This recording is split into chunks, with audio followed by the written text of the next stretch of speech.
नमस्कार विद्यार्थी मित्रांनो, सर्वनाम या व्याकरणाच्या भागात पुन्हा एकदा तुमचे स्वागत। आज आपण सर्वनाम व त्याचे प्रकार हा व्याकरणाचा भाग अभ्यासत आहोत आणि सर्वनामाच्या या व्याकरणाच्या भागाचा हा सेशन क्रमांक 2 आहे। चला तर आपण व्याकरणाच्या पुढील भागाला सुरुवात करूया। सर्वनामाचे मुख्य प्रकार। याआधी आपण सर्वनाम म्हणजे काय याचा अभ्यास केलेला आहे। सर्वनाम म्हणजे काय की बोलताना किंवा लिहिताना आपण नामाऐवजी ज्या शब्दांचा वापर करतो त्याला आपण सर्वनाम असे म्हणतो। उदाहरणार्थ मी, मला, तू, तुला, आपण, आम्हाला, याला, त्याला हे सर्वनाम आहेत। आता आपण सर्वनामांचे मुख्य प्रकार पाहूया। सर्वनामांचे किती प्रकार असतात? 4। कोणते कोणते? पुरुषवाचक सर्वनाम, प्रश्नार्थक सर्वनाम, संबंधी सर्वनाम आणि दर्शक सर्वनाम। तर या आधीच्या पाठाच्या भागामध्ये आपण पुरुषवाचक सर्वनाम म्हणजे काय याचा अभ्यास केलेला आहे। आता आपण पाहूया पुरुषवाचक सर्वनामांचे किती प्रकार असतात? 3। कोणते कोणते? प्रथम पुरुषवाचक सर्वनाम, द्वितीय पुरुषवाचक सर्वनाम आणि तृतीय पुरुषवाचक सर्वनाम। प्रथम पुरुषवाचक सर्वनाम म्हणजे स्वतःविषयी बोलताना आपण ज्या सर्वनामांचा प्रयोग करतो त्याला आपण प्रथम पुरुषवाचक सर्वनाम म्हणतो। द्वितीय पुरुषवाचक सर्वनाम म्हणजे काय की बोलणारा व्यक्ती ज्याच्या बरोबर बोलत असतो त्याच्यासाठी ज्या सर्वनामांचा उपयोग करतो त्याला आपण द्वितीय पुरुषवाचक सर्वनाम म्हणतात। आता प्रथम पुरुषवाचक सर्वनामाला आपण वक्ता असंही सुद्धा बोलतो आणि द्वितीय पुरुषवाचक सर्वनामाला आपण श्रोते असं सुद्धा म्हणतो। मग वक्ता स्वतःसाठी कोणत्या सर्वनामांचा प्रयोग करतो? तर मी, आम्ही आणि स्वतः। श्रोत्यांसाठी कोणत्या सर्वनामांचा उपयोग होतो किंवा प्रयोग होतो? तर तू, तुम्ही, आपण।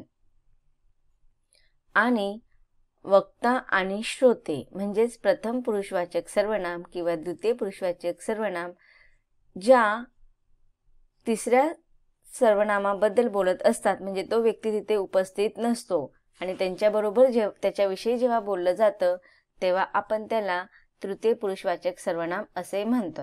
आता बघा वर्गामध्ये 2 मुलांचा संवाद चालू आहे। एक आहे रमेश आणि दुसरा आहे किरण। रमेश आणि किरण यांचा अजून एक मित्र आहे आणि त्याचं नाव आहे समीर। मग रमेश आणि किरण शाळेत येतात पण त्या दिवशी समीर शाळेत आलेला नसतो। मग रमेश किरणला विचारतो समीर शाळेत का नाही आला? मग तो उत्तर काय म्हणतो की तो आजारी आहे। मग बघा इथे समीर आणि किरण कोणाबद्दल बोलत आहे की जो त्यांचा मित्र आलेला नाही म्हणजेच जो उपस्थित नाहीये त्याच्याबद्दल जे काही बोललं जातं आणि त्याच्याऐवजी जे सर्वनामांचा प्रयोग होतो त्याला आपण तृतीय पुरुषवाचक सर्वनाम असे म्हणतो। आता आपण या प्रथम पुरुषवाचक सर्वनाम, द्वितीय पुरुषवाचक सर्वनाम आणि तृतीय पुरुषवाचक सर्वनाम यांच्या थोडा नियमांचा अभ्यास करून घेऊया। पुरुषवाचक सर्वनामांचे 3 प्रकार पडतात। त्याच्यामध्ये आपण पाहिला की प्रथम पुरुषवाचक सर्वनाम। मग प्रथम पुरुषवाचक सर्वनाम म्हणजेच काय आपण याची व्याख्या पाहूया। बोलणारा स्वतःविषयी बोलताना किंवा लिहिताना वाक्यांमध्ये ज्या सर्वनामांचा उपयोग करतो त्यास आपण प्रथम पुरुषी सर्वनाम किंवा प्रथम पुरुषवाचक सर्वनाम असे म्हणतो। उदाहरणार्थ मी, आम्ही, आपण, स्वतः इत्यादी। आपण काही उदाहरणांद्वारे समजून घेऊया। मी गावाला जाणार। तर ह्या वाक्यामध्ये मी हा शब्द वापरलेला आहे नामाऐवजी आणि हा काय आहे? प्रथम पुरुषवाचक सर्वनाम। इथे स्वतःबद्दल बोललं जात आहे। कोण गावाला जाणार आहे? तर मी गावाला जाणार आहे। म्हणजे कोणाबद्दल बोलत आहेत? आपण स्वतःविषयी बोलत आहोत। म्हणून या वाक्यामध्ये मी गावाला जाणार या वाक्यामध्ये मी हा सर्वनाम प्रथम पुरुषवाचक सर्वनाम आहे. आता इथे पाहूया आपण दुसरं वाक्य, आपण खेळायला जाऊ. आता याच्यामध्ये बघा, आपण खेळायला जाऊ याच्यामध्ये एकाच्या ऐवजी 2 व्यक्तींमध्ये किंवा 3 व्यक्तींमध्ये संवाद होत आहेत की नाही. मग एकवचन आणि अनेक वचन, एकवचन अनेक वचन. आता मी गावाला जाणार म्हणजे मी एकटाच जाणार म्हणजे मी एकवचन आहे. पण आपण खेळायला जाऊ, आता आपण म्हणजे याच्यामध्ये एकापेक्षा जास्त व्यक्तींचा समावेश होत आहे. पण आपण म्हणजे आपण स्वतःसाठी पण बोलत आहोत आणि दुसऱ्यांसाठी पण त्याचा प्रयोग करत आहोत. म्हणजे आपण हा याच्यामध्ये स्वतः आपण एकापेक्षा जास्त म्हणजे अनेक वचनाचा प्रयोग केलेला आहे. तर ह्या वाक्यामध्ये आपण खेळायला जाऊ याच्यामध्ये आपण हा प्रथम पुरुषवाचक सर्वनाम आहे. आता आपण प्रथम पुरुषवाचक सर्वनामांचे काही नियम पाहूया. प्रथम पुरुषवाचक सर्वनाम नियम क्रमांक 1, वाक्यामध्ये जेव्हा प्रथम पुरुषी सर्वनाम वापरलेले असते तेव्हा वाक्याचा कर्ता हा स्वतःबद्दल बोलत असतो. जेव्हा बघा वाक्यामध्ये लक्षात ठेवायचे, प्रथम पुरुषवाचक सर्वनामामध्ये जो कोणी व्यक्ती बोलत असेल तो स्वतःबद्दल बोलत असतो. म्हणजेच काय, तो वाक्याचा कोण असतो, कर्ता असतो आणि तो कर्ता नेहमी स्वतःबद्दल बोलतो. दुसरा नियम, प्रथम पुरुषी कर्ता हा एकवचनी असल्यास त्या वाक्यामध्ये फक्त स्वतःचा उल्लेख करतो. आता इथे बघा काय सांगितलेलं की प्रथम पुरुषी कर्ता जो आहे तो जर एकवचनी असेल तर तो नेहमी फक्त स्वतःचाच उल्लेख करत असतो. नियम क्रमांक 3, प्रथम पुरुषी कर्ता हा अनेकवचनी असल्यास तो त्या वाक्यामध्ये स्वतःबरोबर इतरांचाही उल्लेख करतो. जसं आता आपण यापूर्वी वाक्य पाहिलं अनेक वचनाचं, काय, आपण खेळायला जातो. तर आपण खेळायला जातो याच्यामध्ये प्रथम पुरुषी कर्ता जो आहे तो अनेक वचन आहे आणि तो स्वतःबरोबर इतरांचा पण त्याच्यामध्ये उल्लेख करत आहे. म्हणजेच आपण खेळायला जाऊया याच्यामध्ये आपण हा प्रथम पुरुषवाचक सर्वनाम आहे, पण कर्ता स्वतःबरोबर इतर जणांचाही त्याच्यामध्ये उल्लेख करत आहे. मग इथे आपण हा सर्वनाम प्रथम पुरुषवाचक सर्वनाम आहे. आता आपण अजून उदाहरण पाहूया. मी उद्या गावाला जाणार आहे. जसं की याच्या आधी पण आपण उदाहरण पाहिलं, तर मी हा कोण आहे या स्वतःसाठी वापरलेला आहे, तो एकवचन म्हणून त्याचा प्रयोग झालेला आहे. स्वतःचे काम स्वतः करावे. तर याच्यामध्ये पण बघा स्वतः हा एकवचनी प्रथम पुरुषवाचक सर्वनाम आहे, कारण की याच्यामध्ये स्वतः एकट्यासाठीच प्रयोग केलेला आहे. म्हणजे तो प्रथम पुरुषवाचक कर्ता एकवचनी आहे. आम्ही काल रात्री अभ्यास केला. मग बघा इथे पण आम्ही हा जो आहे तो प्रथम पुरुषवाचक सर्वनाम आहे, तो स्वतःबरोबर कर्ता जो आहे ना तो स्वतःबरोबर इतरांचाही उल्लेख करत आहे. म्हणजेच हा अनेकवचनी प्रथम पुरुषवाचक सर्वनाम आहे. तर याच्यामध्ये आम्ही हा काय येणार आहे, प्रथम पुरुषवाची अनेकवचन सर्वनाम. पण मी आणि स्वतः बघा इथे वरील वाक्यांमध्ये मी आणि स्वतः एकवचनी प्रथम पुरुषवाचक सर्वनामांची उदाहरणे आहेत, पण आम्ही हे अनेकवचनी प्रथम पुरुषवाचक सर्वनामांचं उदाहरण आहे. आता आपण पाहूया दुसरा प्रकार, द्वितीय पुरुषवाचक सर्वनाम. जेव्हा बोलणारा ज्यांच्याशी बोलायचे आहे त्यांचा उल्लेख करताना वाक्यांमध्ये ज्या सर्वनामांचा उपयोग करतो किंवा प्रयोग करतो त्या सर्वनामाला आपण द्वितीय पुरुषवाचक सर्वनाम असे म्हणतो.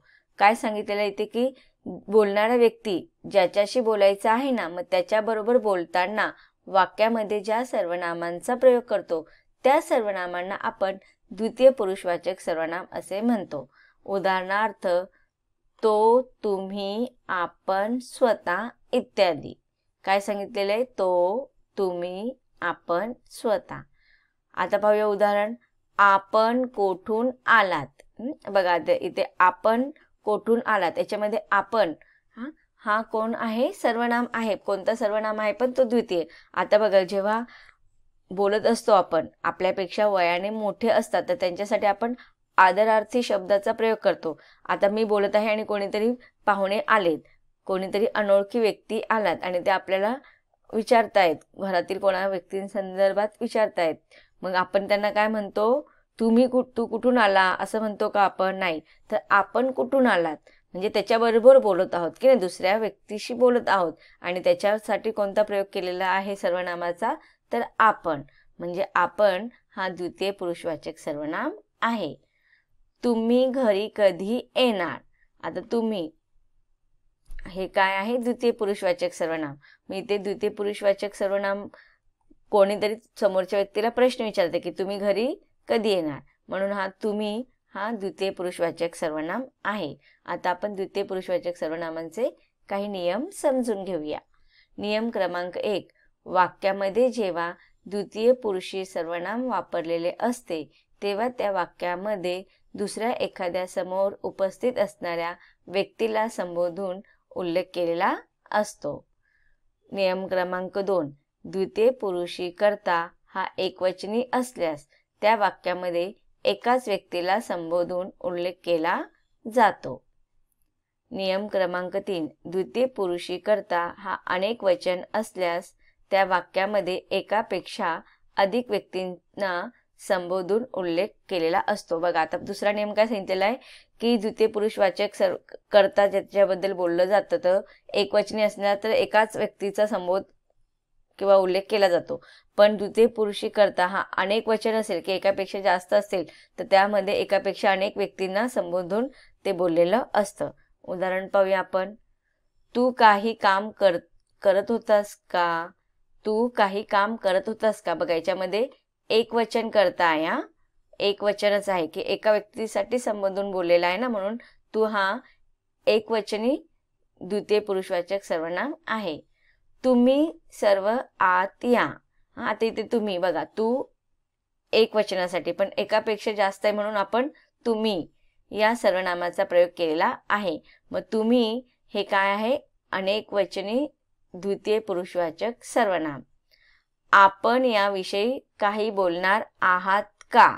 आता याच्यामध्ये पण बघा, आपण म्हणजे समोरच्या व्यक्तीबद्दल बोललं गेलेलं आहे आणि ते एकापेक्षा जास्त आहेत किंवा ते आदरार्थी आहेत, म्हणून इथे आपण हा अनेक वचनासाठी वापरलेला सर्वनाम आहे आणि आपण अनेक वचनी द्वितीय पुरुषवाचक सर्वनाम आहे.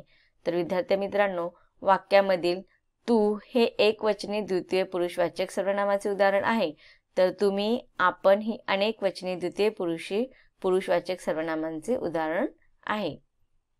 आता आपण तिसरा प्रकार पाहूया. तृतीय पुरुषवाचक सर्वनाम. जेव्हा बोलणारा दुसऱ्या व्यक्तीशी बोलताना तिसऱ्या व्यक्तीचा उल्लेख करताना ज्या सर्वनामांचा वाक्यात उपयोग करतो त्या सर्वनामास तृतीय पुरुषवाचक सर्वनाम असे म्हणतात. आता काय सांगितलेलं आहे की जेव्हा बोलणारा दुसऱ्या व्यक्तीशी बोलत असताना तो तिसऱ्या व्यक्तीचा उल्लेख करतो, पण तो तिसरा व्यक्ती तिथे उपस्थित नसतो, हे लक्षात ठेवायचं आहे. तो उपस्थित नसलेल्या तिसऱ्या व्यक्तीचा उल्लेख करताना ज्या सर्वनामांचा उपयोग केला जातो त्या सर्वनामांना आपण तृतीय पुरुषवाचक सर्वनाम असे म्हणतो. उदाहरणार्थ तो, ती, ते, त्या, आपण, स्वतः इत्यादी. त्याने मला कामाला लावले पण स्वतः मात्र आला नाही. बघा आता त्याने, दोन व्यक्ती बोलत आहेत आणि सांगितलं की त्याने मला कामाला लावला पण स्वतः मात्र आला नाही. मग आता इथे त्याने बघा हा उपस्थित नसलेल्या तिसऱ्या व्यक्तीबद्दल बोललेला आहे आणि स्वतः हा सुद्धा त्याच्यासाठीच प्रयोग केलेला आहे की नाही, म्हणून हा काय झाला? त्याने आणि स्वतः हा तृतीय पुरुषवाचक सर्वनाम झाला. त्या सर्वजण इथेच येत होत्या. त्या, तर इथे काय येणार? त्या हा तृतीय पुरुषवाचक सर्वनाम येणार, कारण की तो तिसरा व्यक्ती आहे तो इथे उपस्थित नाही आणि त्याच्याबद्दल उल्लेख केलेला आहे, म्हणून इथे वाक्यामध्ये त्याने, स्वतः, त्या हे तृतीय पुरुषवाचक सर्वनाम आहेत. आता आपण तृतीय पुरुषवाचक सर्वनामांचे उदाहरण पाहूया. नियम क्रमांक 1. तृतीय पुरुषवाचक सर्वनाम. नियम क्रमांक 1. वाक्यामध्ये जेव्हा तृतीय पुरुषी सर्वनाम वापरलेले असते तेव्हा त्या वाक्यामध्ये तिसऱ्या एखाद्या समोर उपस्थित नसलेल्या व्यक्तीला संबोधून उल्लेख केलेला असतो. बघा काय सांगितलेलं आहे की वाक्यामध्ये जेव्हा तृतीय पुरुषी सर्वनाम वापरलेलं असतं तेव्हा त्या वाक्यामध्ये तिसरा एखादा व्यक्ती ज्याच्याबद्दल बोलला जातो तो कधीच उपस्थित नसतो आणि त्याला संबोधून हे तृतीय पुरुषवाचक सर्वनाम वापरले जातात. तिसरा नियम, तृतीय पुरुषी कर्ता हा एकवचनी असल्यास त्या वाक्यामध्ये एकाच व्यक्तीला संबोधून उल्लेख केलेला असतो. तिसरा नियम, तृतीय पुरुषी कर्ता हा अनेक वचन असल्यास त्या वाक्यामध्ये एकापेक्षा अनेक व्यक्तींना संबोधून उल्लेख केलेला असतो. आपण दुसरा प्रकार जो अभ्यासला त्याच्यामधले सेम नियम याच्यावरती लागू पडतात. उदाहरण पाहूया. ती रोज संध्याकाळी बागेमध्ये फिरायला जाते. तो कालपासून खूप आजारी आहे. त्या सर्व मुली खूप हुशार आहेत. त्यांनी मला काल सर्व घराची साफसफाई केली. त्यांनी काल सर्व घरांची साफसफाई केली. तर बघा आता ती आणि तो हा एकवचनी तृतीय पुरुषवाचक सर्वनाम आहे, परंतु त्या आणि त्यांनी याच्यामध्ये बघा एकापेक्षा अनेक तृतीय पुरुषवाचक सर्वनामांचा प्रयोग होतात. अनेक वचनी तृतीय पुरुषवाचक सर्वनामांचा प्रयोग होत आहे, म्हणून इथे त्या आणि त्यांनी हे अनेक वचन आहेत. वरील वाक्यांमध्ये ती आणि तो ही एकवचनी तृतीय पुरुषी सर्वनामांचे उदाहरण आहेत, तर त्या आणि त्यांनी हे अनेक वचनी तृतीय पुरुषवाचक सर्वनामांची उदाहरणे आहेत.